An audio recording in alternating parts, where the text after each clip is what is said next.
日我為大家介紹千國水產嘅啖啖肉即食軟殼龍蝦湯。呢一個係米芝蓮3星師傅嘅推介。我哋嘅產品已經獲得清真認證啦，同埋漁農署嘅優質認證。我哋自設香港優質養殖場、食品加工場同埋香港製造。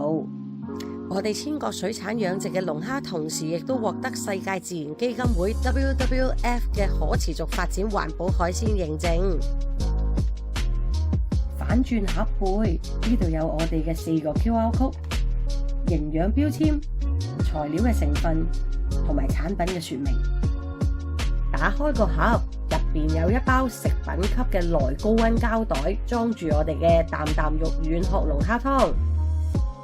做法好簡單，只需要喺冰箱入邊攞冰硬狀態嘅軟殼龍蝦湯，放入滾水入邊煮佢12至15分鐘，咁就可以噶啦。攞佢出嚟，剪開膠袋，倒出嚟就可以享用啦。